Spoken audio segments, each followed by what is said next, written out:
Hi, I'm here with Aaron Kinghorn, author of Hope, a guide to PMDD for partners and caregivers. Thank you so much, Aaron, for taking the time today to join us at Spotlight. Can you give us a quick intro? Yes, my name's Aaron Kinghorn. As I said, the author of the book Hope, a guide to PMDD for partners and caregivers. I've been involved in the PMDD scene for a little bit because I've been married to my wife Jude for 21 years and she had PMDD. We have 4 kids together, and PMDD is something that we've really kind of worked together with, worked against, and worked around in so many different situations. Now I'm very much involved in providing peer support for partners and caregivers. So we have monthly Zoom sessions via the International Association of Premenstrual Disorders, to which I'm on the board of directors as well. And so I'm involved with that. I'm involved with a small research group as well, and we just had a research paper published pretty much today, actually. So that's out on social media, and that looks at relationships and quality of life for those who have PMDD and their partners as well. It's published in the journal PLOS ONE. So I wear a few different hats, but I'm actually a dentist as well. That's who I am and what I do. Oh, thank you so much for the introduction. Can you share just a little bit more about your personal journey? I'm especially interested in the start of it and when you realized that what your wife had wasn't just the regular PMS. Yeah, it's funny because I'd been to dental school for 5 years and I'd had modules on psychiatry, on psychology, on pharmacology, on physiology. My wife had done 4 years at nursing, and neither one of us really understood the context of even PMS. This concept was just foreign to us, which is crazy. I mean, how can you have 7, 8 years worth of medical education between us and not really understand that concept? I think it just highlights the gulf in knowledge, really, and the training that's going on. Both of us had a really low awareness. And I think that's really important to know. With myself and Jude, I mean, Jude is absolutely amazing. She is the most incredible person I have ever known in so many ways.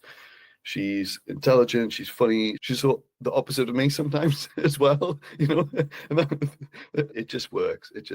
So we got together in 2004, and even early on, I knew that there was some real ups and downs. She was at Leeds Uni, I was at Newcastle Uni. Even if we'd meet or we're on the phone and that kind of thing, it would just, I just knew that there's some ups and downs. And then when we were married and living together, I think I really began to notice that there was some really, really significant ups and downs. And it was confusing at that stage as well, really confusing. As I said, I don't really have much of a basis of knowledge in mental health or had direct experience growing up.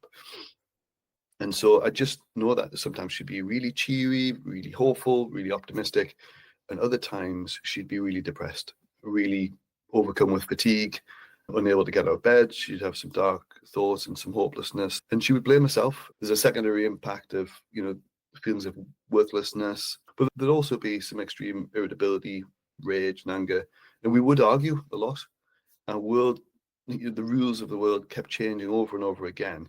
It was really difficult to know what I should be doing or how I should be reacting, or did I need to get some help or what have you. So it was really difficult in those early stages. In 2007, my wife was watching Loose Women on TV. I don't know if you've come across that show before. Yes. Yeah, and it's classic daytime TV. Some women sitting around a studio and they're just having a chat, covering different subjects. And that was when the topic of mood changes prior to the period was introduced to my wife. And so she said, "Hey, Aaron, what do you think about this?" And I'm like, "Oh, what?" And so I remember us having a brief chat about it. And then I think she went out and I was home alone. So I kind of went on the internet, because back then as well, there wasn't really much on the internet at all. There was no IAPMD, this is 2007, but there was the academic journals, which you go on and search. And so I spent some time on PubMed and I started reading about luteal phase disorder, about PMDD, about severe PMS. And it was a real light bulb moment. I started to see that this was fitting together. I had really strong suspicions at that point, because in my head, I had already gone through some different things, but none of it seemed to quite fit. And then we started tracking, and it was like, oh, I felt like Neo in the Matrix, understanding the Matrix. That's how I'd describe it, because everything started to come together, and I could see things the way things are. Because when we were tracking, it was just so like clockwork. Within a few hours of the period arriving, Jude would kind of return to a lot better state. It was really quite defined, and I know it varies for individuals to what their symptom profile is, and when they experience the symptoms. We know it's generally between ovulation and when the period arrives. But for my wife, it was straight away at ovulation, symptoms would start, and it was within an hour or two of the period arriving. And so from there, Jude went through lots of different treatments, culminating in surgery in 2017. The surgery was the hysterectomy and oophorectomy, so everything. So that's really the journey. And, it's always interesting when people ask my journey, and it's kind of, my journey is her journey, and I'd like to think that her journey I play a big part of as well. So yeah, it's been quite a journey and quite a roller coaster, I'd say. But where we are now is in a much better place. No, it's really good to hear, and how beautiful. It was really heartwarming to hear you describe your wife. You can really feel the love that you have for her. So that's really nice. In your book, you mentioned quite a lot about how people with PMDD tend to display quite confrontational behavior. They deliberately provoke you or push you away. Can you explain a little bit about why that happens and how to avoid taking it personally or reacting with anger back? Yeah, it's really difficult because some of the behaviors you see with PMDD are the complete opposite of the fundamental principles that those people with PMDD have. I think trying to explain that to other people is really difficult sometimes, because it can be so polar opposite. I mean, just to say as well, like, I'm not a psychologist, I'm not a doctor, I'm not a counselor, I've written a book. It's from the experience that I've had, but also, drawing on the experience of hundreds of different partners that I've come into contact with. What I'm sharing is my opinion on things. When you're talking about why that happens, I guess fundamentally I don't know. The way I process it and the way I kind of understand it is that, and there's an example in the book that I use of an analogy. If I was to try and recreate what it would be like for me to have PMDD, and I give this analogy of that I'm on a flight to a funeral. It's a really stressful situation. I lose my job. When we land, I've lost my car keys and everything like that. And then I drop my sandwich, at the end. And it's all that kind of like, it's all the build-up. It's all the kind of really, really, awful situation that has a massive effect. I haven't eaten, I haven't slept, I'm in a stressful environment, and then I drop the sandwich and it just all falls apart.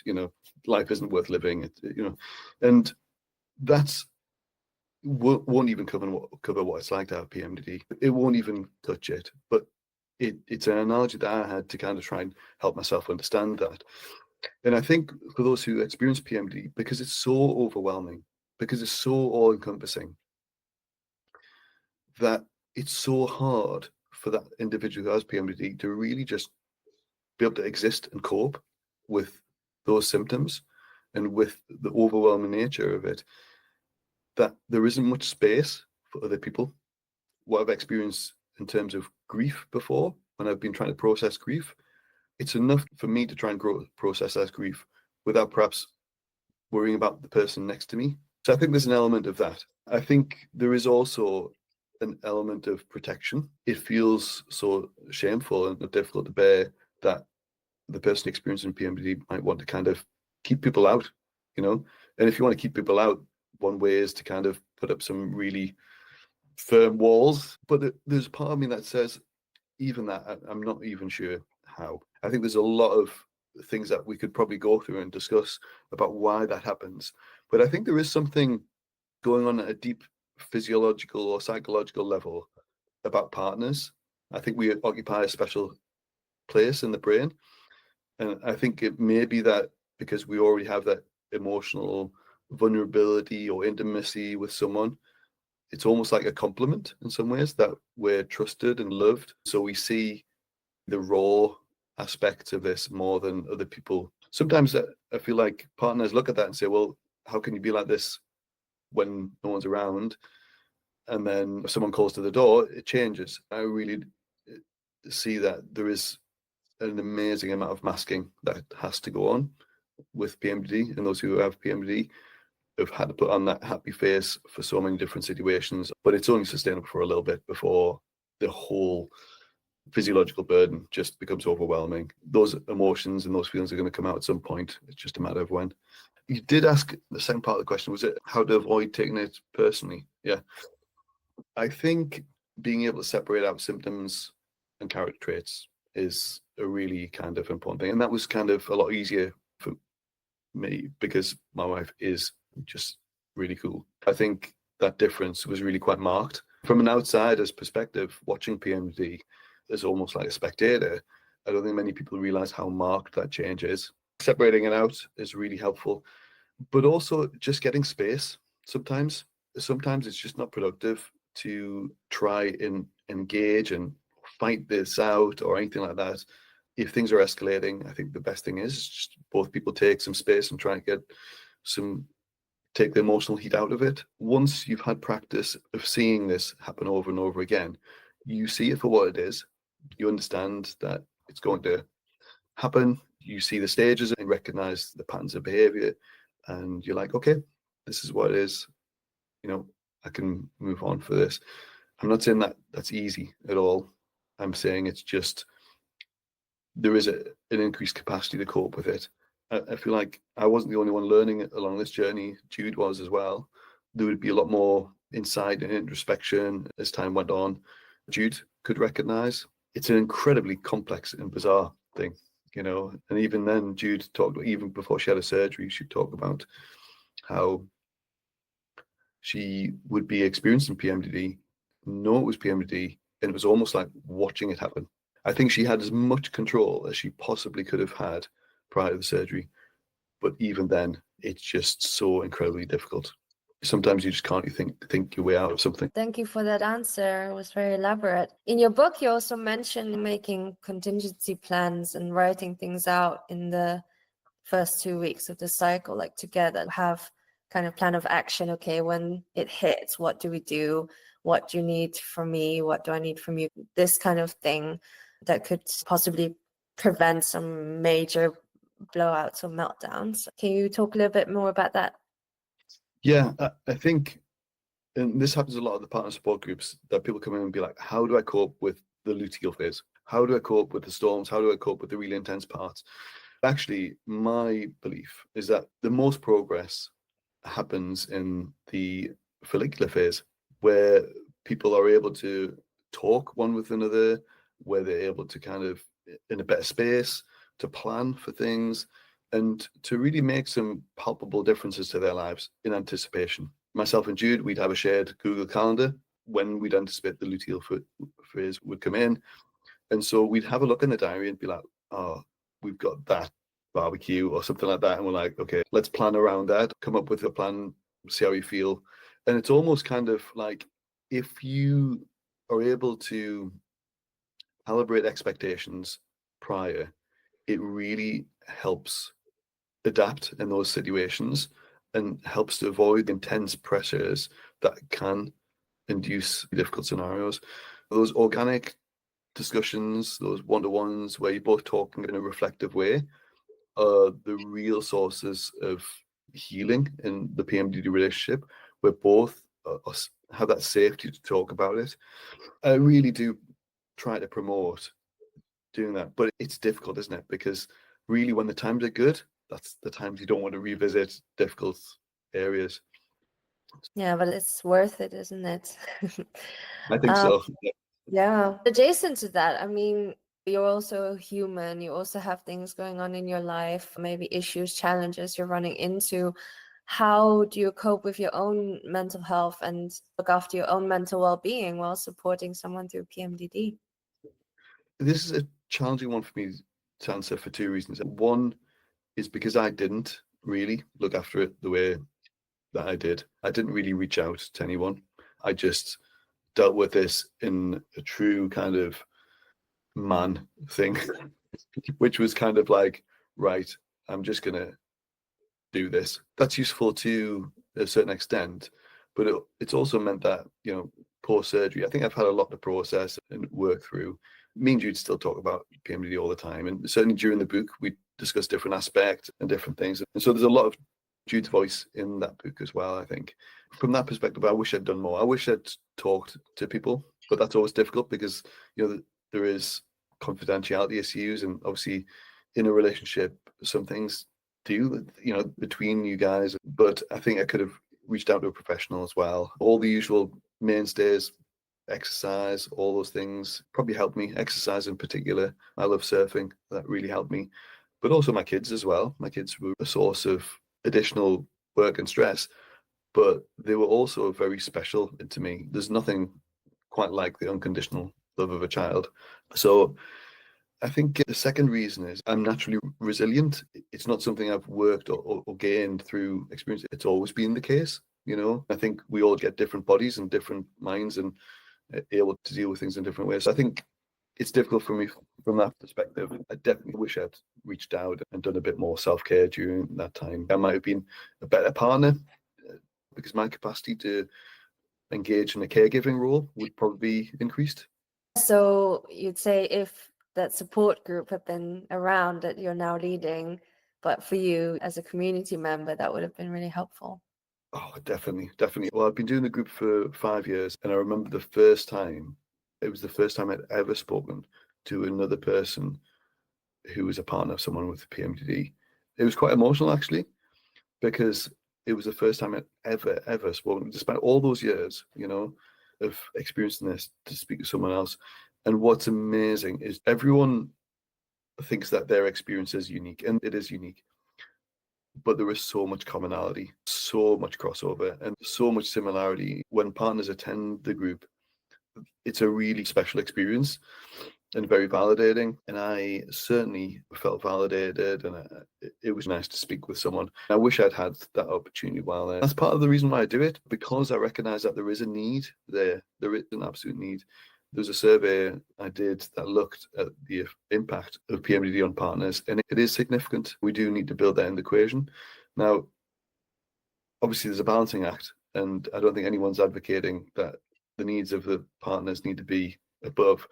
But I think it's just saying that this isn't a competitive space for care. We all need the space to improve.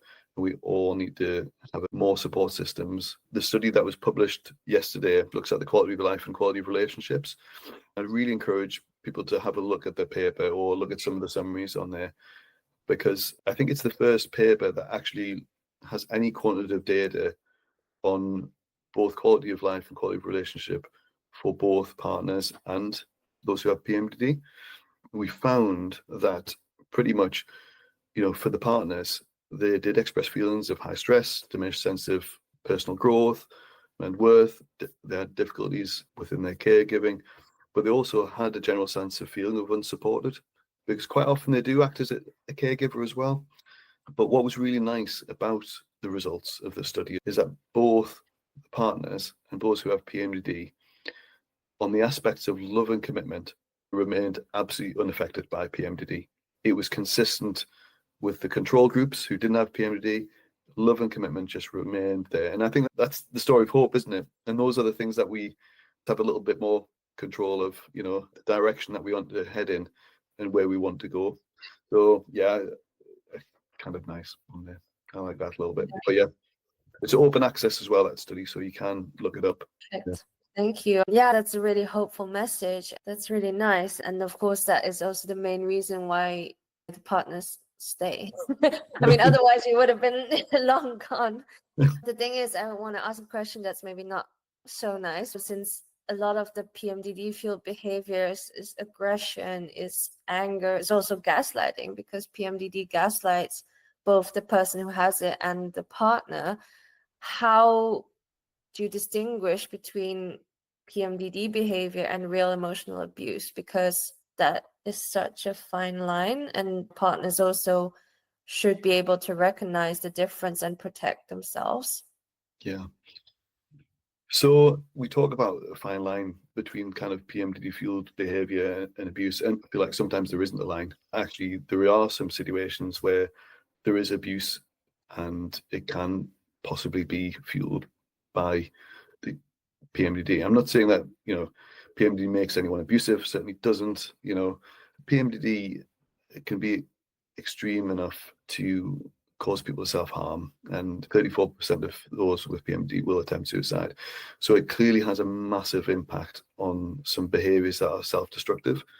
I think it was in the initial survey I did in 2021 of almost 100 partners, about 45% had experienced some physical abuse at some point. I think it's really difficult to talk about, and certainly in the book, it was the last chapter I wrote because I don't feel very qualified to talk about it. It's a difficult one to really talk about. So I think that it's really important, though, that this is discussed more. I know you've chatted with Helene, and I think she does a great job in her book. Of all the material that I've seen or read, I think hers is the most sensitive and honest about what that experience can be like. So I'd really point people to her book for that. Abuse is something that we need to talk about more in the community. I speculate that it's bilateral, that those who have PMD are more likely to be abused as well. But again, we don't know. There's no research on this. We just don't know from an academic point of view. We just have hints and suspicions from the discussions I've had with partners. I've seen many who do experience different forms of abuse. So how can you tell the difference? Well, it doesn't really matter where the abuse is coming from. Abuse is abuse. If someone's experiencing abuse, they need to take appropriate action. It's quite easy for physical abuse, isn't it? Because, it's quite a nice line, in that sense, that that's illegal and should be an absolute hard red line, that if that's happening, then that needs to change. And it's not a sustainable situation. If there's a risk to harm to someone, they don't need to be there. But the aspects of kind of emotional or verbal abuse are a little bit more, pervasive. And you might have seen some of the social media groups or forums where someone with PMDD or a partner will post on there and say, look, this is what happened. And it might be a really minor thing. He said this or she said that. And it's actually something that you might find in any relationship, something that's been clumsily said. And then you go in the comments section and it's like, that's a red flag, just leave them. And it always polarizes into that, doesn't it? It's like, oh, just get out of there. It's abuse, It's really difficult because there is that degree of subjectivity. But I think what partners can do is become informed. There are some really good resources online for looking up about support. There's even checklists and things that can help. A partner should know when they need to get help, in the same way that if someone has PMDD and they're being abused or they are being abusive, they know that they need to get help. And there's been partners who've spoke about how actually when there's been an incident in the past, it's actually been a really helpful scenario because it helped recognize just how much of a need there was for treatment or for something to change. I think that anyone who feels that their safety is compromised or that their world is narrowing in, then they need to get some help. They need to get some help for sure. And that's generally what we'll try and signpost people to do when there's that kind of scenario. So yeah, a tricky subject for sure. Thank you so much. And I think you highlighted something important as well, to recognize that point where you need external support, and even just talking to someone, not necessarily someone qualified, but support groups or just even a close one who will understand, I think already is a big step and already can be a massive help. Yeah, definitely. And I think we all try to, and I think I did to a certain extent, just try to crack on with what we're doing. But there are people out there who are qualified, people who have experienced these kind of scenarios. And I think getting help is really necessary. If we have a broken arm, we're straight to accident and emergency. We're straight to the hospital. But mental health is different, and it shouldn't be. If we are experiencing some harmful aspects or things that are really affecting us severely in our functionality and day-to-day life due to mental health, then regardless of what the condition is, regardless of who we are, we need to get the help that we need. So I think we need to treat our psychological aspects the same way we do our physiological aspects. But we've got a long way to go with that and the way society views that, and particularly with PMD, because it is menstruation, eating, mental health, 2 stigmas in one, the double whammy. So there's plenty of work to do. Mm-hmm. And I really like the section in your book where you talked about PMDD like an alternate reality, like in the movie Inception. You talked about creating a totem to help keep you grounded. How can partners do that, and what other simple strategies or little rituals would you recommend to stay emotionally regulated during those difficult periods? I think for me, with my totem, I know who Jude was. I know the values that she held. I knew the principles to which she wanted to live her life. I knew that she loved me. So when these things were happening, I could look past the behaviors and see the person. And also, I think the more I understood about PMDD, the more it increased the compassion. That was a really big totem for me, fundamentally. But also, as well, as time went on, it helped me develop a sense of my own self and who I was. And so my totem became who I was, who I developed, and what I stood for. I guess sometimes it takes some sort of opposition to help firm up who you are. And I think PMDD helped do that for both of us, help really solidify who we are. Sometimes I'll talk about there's 2 journeys. There's the individual journey of understanding who we are. And for those who have PMDD, it's understanding how PMDD affects them, almost like that third entity in the relationship. And then there's the kind of medical journey with treatment. And those 2 are really important. You can't have one without the other.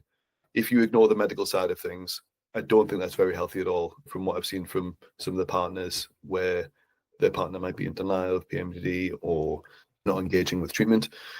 But then if you ignore that personal journey of introspection and reflection and how you're developing, that's not going to go well either. It's got to be this combined approach. I know that there's some partners who've had photo books that they've had to look at when things are really, and that's their totem, something very physical like that. I've known some who will have a letter from their partner to read, which I think is a nice idea. It's funny you mentioned the word rituals. I've had a partner who, with their partner, after some sort of a flare up and things had got pretty tight and they perhaps might have had an argument or something like that, they would do this ritual, and I can't remember what it was. It was something like they have to touch each other's noses at the same time or something like that. And I just thought this was hilarious, but actually just a really nice thing to do, because you both need to be in that place to be able to do that. That was a bit more of a healing ritual than it was a totem. But I think the totem can be different things for different people. People will find what works for them. But it's like a lighthouse to me. When you're in the sea, losing direction or it's dark, you've got a fixed point to really point to and say, right, these are some truths that I know are the foundation of my relationship. So yeah. So I think those are some of the things that people can do to help keep the vision when times do get hard, which inevitably they do. There's some really nice practical ideas for some partners that might be just starting out on their PMDD journey. One more that I want to mention that I talked to Helene about was humor. So she said funny, angry gifts of like an angry toddler or something like that to her partner to take the sting out of it a little bit. I really like that one as well. But the way I'd always know that the luteal phase would start, if I hadn't looked in the calendar or I wasn't tracking, was that my jokes wouldn't be funny anymore. That was the first sign that they just don't land the same. And I'm like, oh, okay, right. The dynamics shifted here. We've had a massive laugh about some of the aspects of our experiences or different things that have happened. Humor helps us to cope, and it's a social lubricant, isn't it? It really does just help. It really just does help with all kind of interactions. So I'm a big advocate for being an absolute stupid man at times and saying silly things, sometimes misplaced, but sometimes not. Nice. I think that concludes our chat. I really enjoyed talking to you. Thank you so much again for taking the time to talk about your journey, share your experiences, give some advice, and talk about the book as well. And while we're on it, definitely check out the book called Hope by Aaron. Thank you so much. Can I just give a last plug for the National Association of Premenstrual Disorders on there? It was a really special moment when me and Jude came across them on the internet, because they were the first organisation. We were like, look, there's other people like us and they've banded together. We need an organisation that provides good evidence-based advice. And I know Sandy, who's run the organisation for ages, does an amazing job at trying to keep this going. Thanks so much for having me on. Really appreciate it. Thank you. It was a pleasure. Thanks, Aaron.